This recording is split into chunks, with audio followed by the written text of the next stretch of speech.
본문의 말씀은 우리가 잘 아시는 것처럼 마가의 다락방에 모인 120명의 성도들에게 예수님이 말씀하신, 아버지께서 약속하신 성령이 임하시는 역사가 일어나게 됩니다. 신비한 것은요, 이 성령의 강력한 역사는요, 이전 세대에는 일어나지 않았던 일들이에요. 누구도 성령의 임재와 강력한 기름 부으심을 경험하거나 이것을 아는 사람들이 없었기 때문에 제자들조차 예수님께서 보혜사를 보내주시겠다고 할 때 그에 대한 깨달음이 없었음을 알 수가 있습니다. 그것을 예수님께서 이렇게 얘기를 해주세요. 그러나 내가 너희에게 실상을 말하노니 내가 떠나가는 것이 너희에게 유익이라. 내가 떠나가지 아니하면 보혜사가 너희에게로 오시지 아니할 것이요 가면 내가 그를 너희에게 보내리니.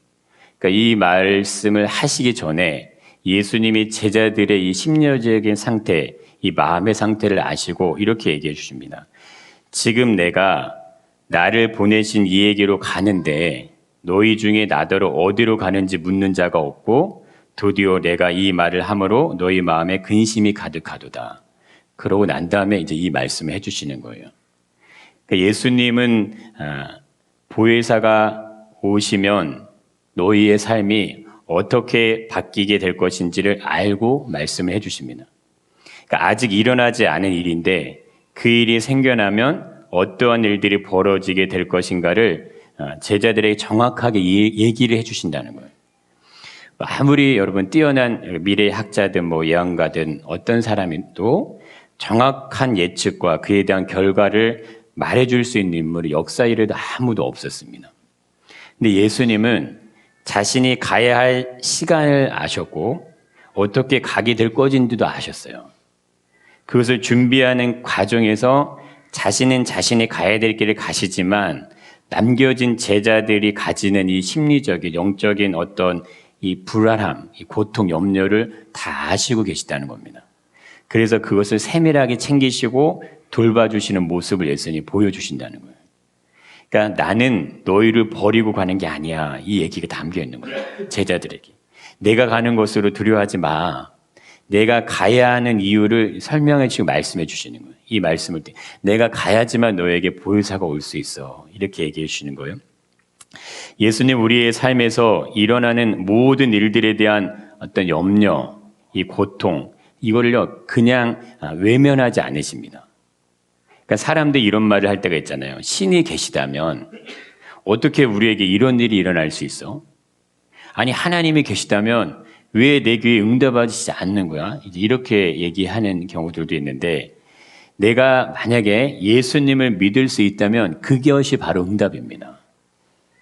우리가 예수님을 믿을 수 있다는 것은 예수 그리스도를 통해서 내가 얻을 수 없는 것, 그러니까 이건 엄청난 것을 얻었다는 것을 말해준다는 거예요. 그러니까 그것이 내가 원하고 구하고 찾는 그 어떠한 기도의 제목과도 비교할 수 없을 만큼의 엄청난 것을 예수님이 먼저 우리에게 주셨다는 겁니다. 그러니까 심지어 나를 위해서 예수님이 목숨까지도 내어 주셨다고 얘기해 주잖아요. 그걸 증명해 주잖아요. 그렇다면 나의 기도에 응답하시지 않을 이유가 없다는 것쯤 우리가 알 수 있다는 거예요. 예수님이 나에게 응답을 안 하시는구나가 아니라는 거예요. 그럼 뭐예요? 나의 문제에 집중하는 것만큼 우리가 예수님에게 집중하기 시작을 하면은 그러면 내 문제에 대한 해답이요 간단하게 풀려지는 경우들도 굉장히 많이 일어나고 있습니다. 근데 오늘 일어나는 이 기적적인 이 성령의 임재의 사건도 사실 그런 의미를 가지고 있습니다. 이 오순절에 성령이 임재하신 사건에서 우리가 놀랄 수밖에 없는 부분들이 하나가 있는데 예수님의 모든 사역은 공생의 모든 3년의 사역은 이 보혜사가 오셔서 하시게 될 모든 일들에 대한 철저한 준비의 과정을 담고 있다는 거예요. 이 보혜사가 이제 오시면 그분이 하셔야 될 일을 예수님이 준비를 다 하고 계시다는 겁니다. 예수님은 보혜사 성령이 오셔서 행하실 일들에 대한 것을 완벽하게 준비를 해놓으시고 그러고 가신다는 거예요. 제자들의 삶이 완전한 전환점이 어디서 왔을까? 십자가의 죽으심을 받게 되는 그 장면에서 모든 제자가 도망가잖아요. 예수를 버리고 떠나가는데, 그렇다면 이들이 다시 돌아오게 하는 그 터닝 포인트는 어디냐 이거예요. 도망갔으니까. 그럼 이들이 다시 어느 시점에서 돌아오느냐 할 때 아쉽게도 이들이 예수님의 부활의 사경을 목격한 다음에 돌아오는 게 아닙니다.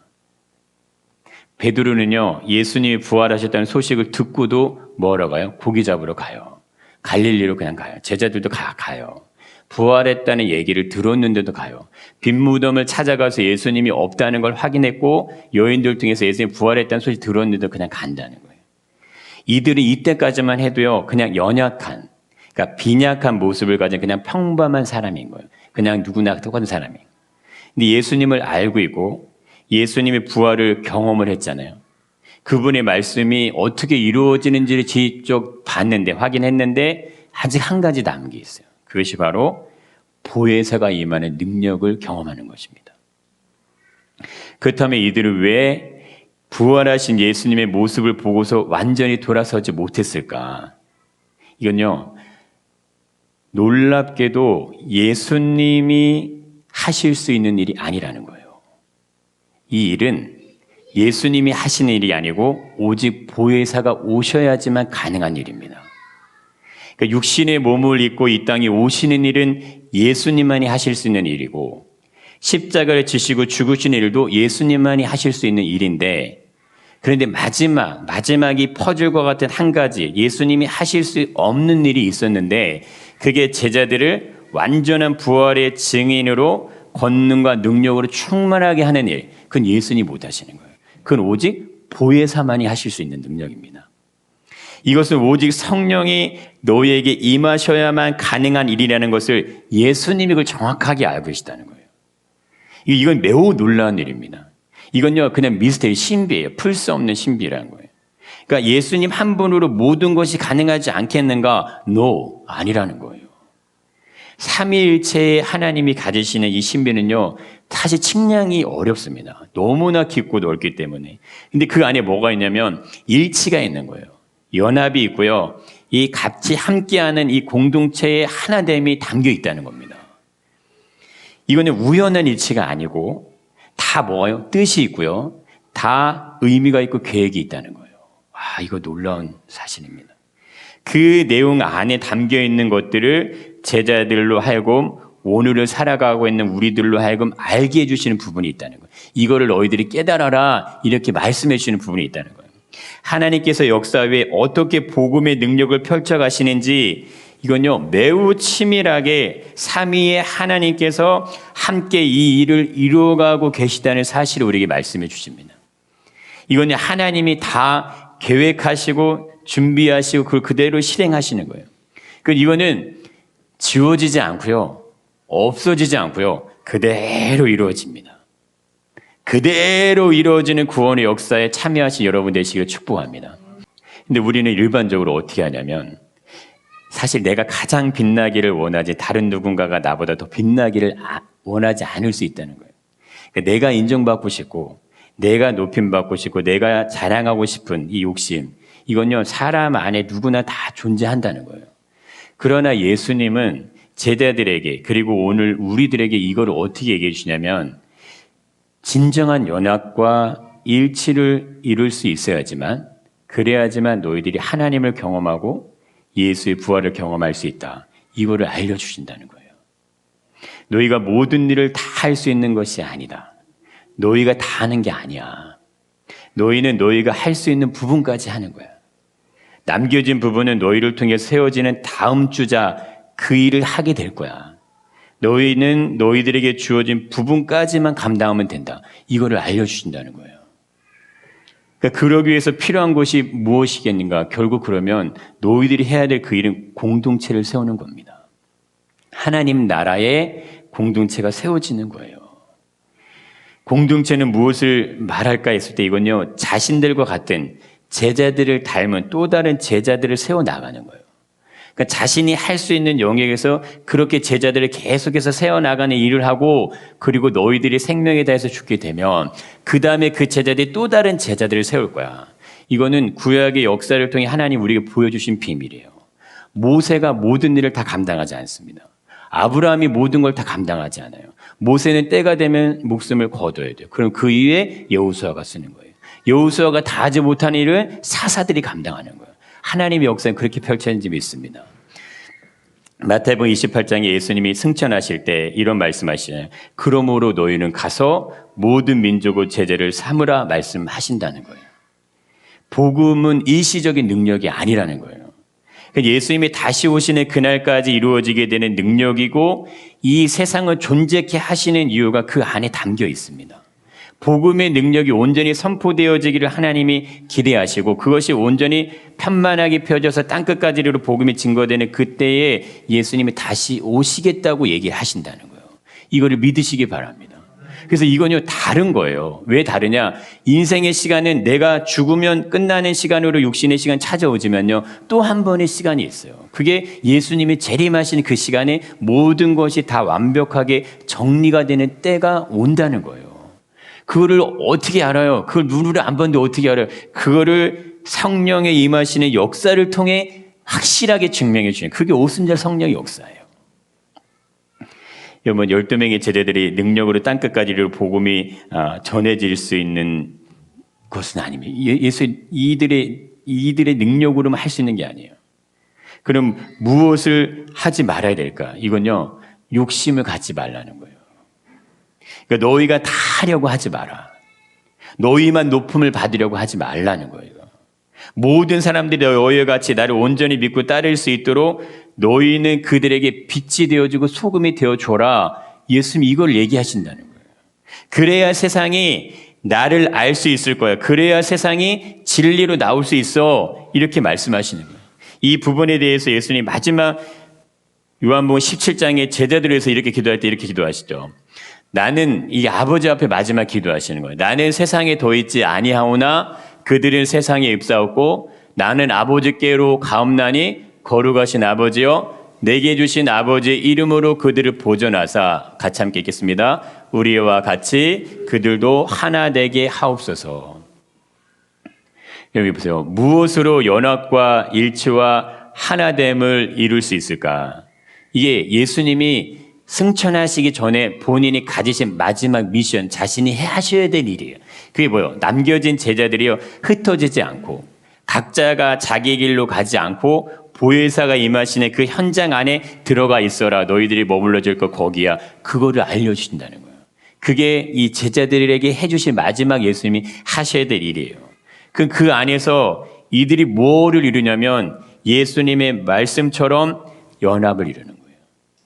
그 안에서 일치를 이루고요. 공동체를 만드는 겁니다. 이게 놀라운 겁니다.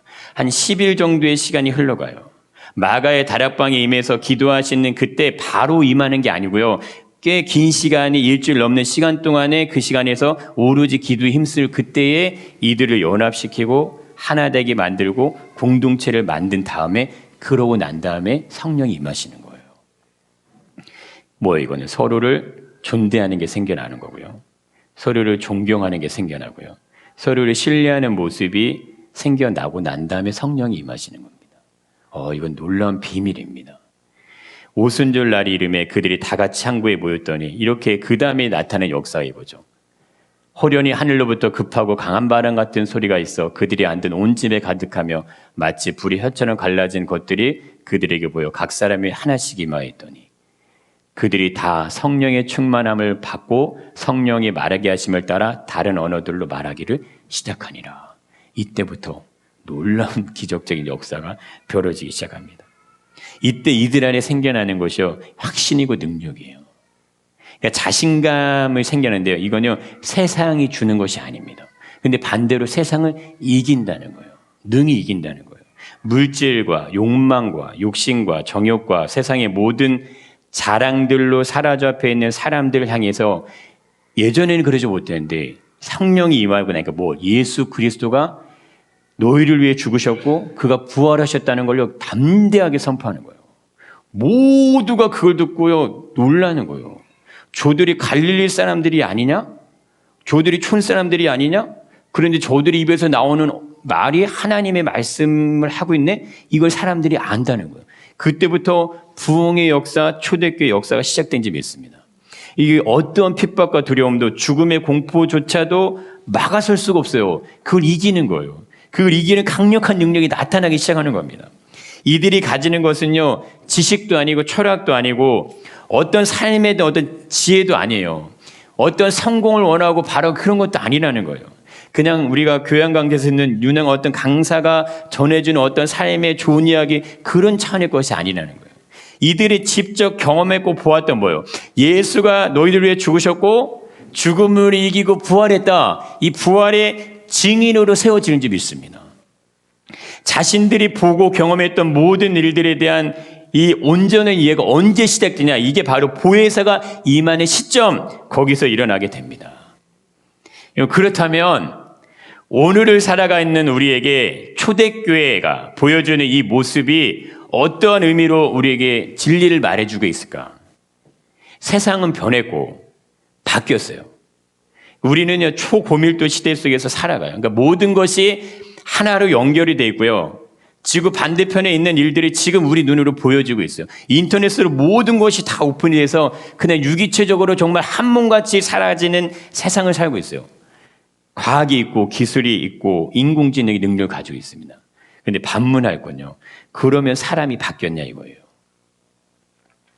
사람이 발전하고 성장하고 성숙해졌냐 이겁니다. 우리는 말에 익숙한 사람들이에요. 그 외형적인 모습과 가치적인 모습에 익숙해져 있어요. 그러니까 보여지는 것, 비춰지는 것에 따라서 상대를 평가하고요. 기준할 때가 많습니다. 표현하지 않아도요. 나보다 잘났는지 못났는지를 따지고 들어요. 말하지 않아도요. 나보다 못하다 싶으면 한수 깔고 들어가요.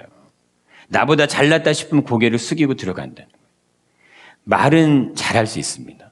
얼마든지 지식적인 실력으로 사람들에게 어필할 수 있어요. 그 보여지는 모습 얼마든지 아름답게 만들어낼 수 있다는 거예요. 자신을 포장하는 것도 가능합니다.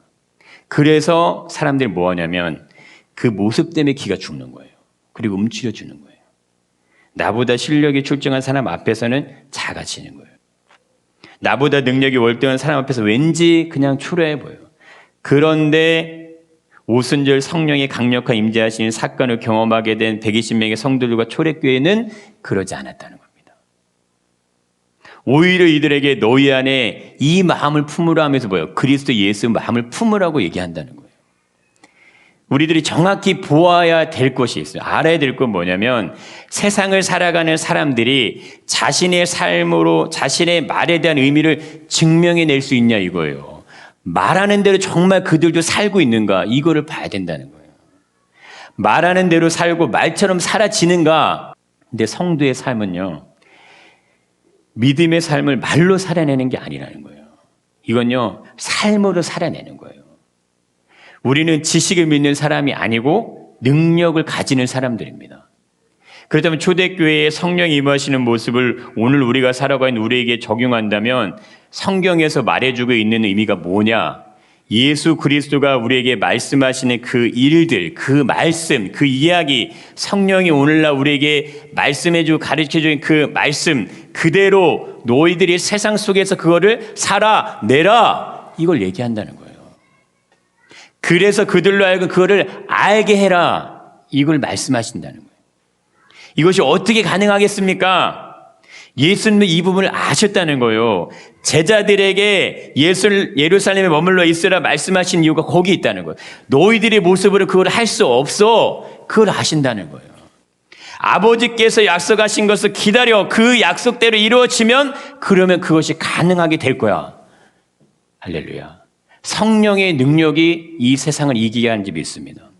여러분 위로부터 오는 보혜사의 능력이요. 우리의 삶과 우리의 모든 지경을 하나님의 말씀의 통치가 우리의 삶을 변화시키고 바꾸어내게 하실 수 있는 능력으로 오늘도 우리 삶 가운데 역사하실 줄 믿습니다.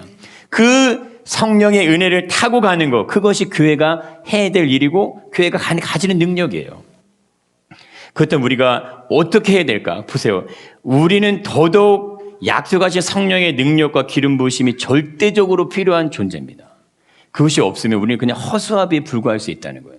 초대교회가 당면했던 그 시대의 문화와 어떤 환경보다 지금 우리가 당면하고 있는 시대가 훨씬 더 어렵습니다. 영적으로 훨씬 더 어둡고요. 영적으로 훨씬 더 피폐해져 있는 시대예요. 어떤 것으로도 이 세상을 이길 수 있는 만한 능력이요 존재하지 않는다요. 오직 위로부터 오는 성령의 능력이 임할 때 그것이 가능할지 믿습니다. 그 능력을 구하시기 바라요. 그 능력을 찾고 두드리고 그것을 열어달라고 하나님과 기도하시는 은혜가 있기를 축복합니다. 그래서 우리가 이제 오후 예배를 열어가면서도 그걸 열어가려고 하는 거예요. 일반적으로 세상에서는요, 삶을 비교 의식 속에서 살아가는 시간을 보내게 돼요. 뭔가가 부족하다고 느낄 때 그때 외로움이 오고요, 우울감도 찾아오고 힘들어지는 게 돼요. 그럼 나 자신의 굉장히 초라함이 느껴진다는 거예요. 사람들은 자신의 삶에 나타나는 부분으로 인해서 만족해하고 그것을 동경하면 그냥 따라갑니다. 그래서 이렇게 얘기하죠. 공부를 잘해서 좋은 직장에 취직을 했으니 만족하네. 사업을 잘해서 돈을 많이 벌었으니 만족하네. 결혼을 잘해서 좋은 배우자를 만났으니 만족하네. 다른 사람들보다 출세해서 외모가 출중해서 성공적인 삶을 살아가고 있으니 만족하네. 그래서 보여지는 부분에 많은 에너지와 초점을 거기에 둘 수밖에 없는 환경을 가지고 있다는 거예요. 근데 이렇게는 잘 얘기하지 않아요. 공부를 잘해서 누군가를 도울 수 있어서 행복하네. 실력을 쌓아서 사회적 약자를 위해 봉사할 수 있어서 행복하네. 나에게 도움이 필요한 사람들에게 내가 가진 것을 나눠줄 수 있어서 행복하네.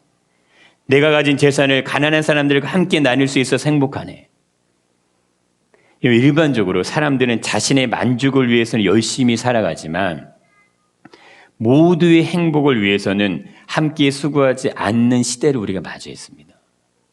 그렇게 세상은 흘러가고 있다는 거예요. 그런데 교회가 이것을 바꿉니다. 교회의 시작은요, 이것을 완전히 바꿔놓는 거예요. 교회 시작된 이후에 이런 일이 일어납니다. 믿는 사람들이 다 함께해서 모든 물건을 서로 통용하고 재산과 소유를 팔아 각 사람의 필요를 따라 나눠주며 날마다 마음을 같이하여 성전에 모이기를 힘쓰고 집에서 떡을 떼며 기쁨과 순전한 마음으로 음식을 먹고 하나님을 찬미하며 또 온 백성의 친송을 받으니 주께서 구원받는 사람을 날마다 더하게 하시니라. 예수 그리스도가 행하신 모든 일들은 성령의 능력으로 이 땅의 성도의 삶 속에서 살아서 역사하는지 믿습니다. 여러분, 수고하지 않고 열매를 바라는 농부는 없어요. 땀이 있고 수고가 있고 노력이 있을 때 열매가 맺는다는 것을 아는 삶을 살아갑니다. 우리에게 믿음이 주어진 건요, 하나님의 약속이 주어져 있다는 것을 말해준다는 거예요. 그걸 증명해 준다는 거예요. 믿음의 사람은 믿음대로 행동하고 말할 수 있는 능력을 가지고 있는 사람을 말하는 겁니다. 연약함과 부족함은 그건 다른 거예요. 제자들도 연약하고 부족했어요. 초대교회 성도들 삶도 다르지 않아요. 그들도 부족했습니다.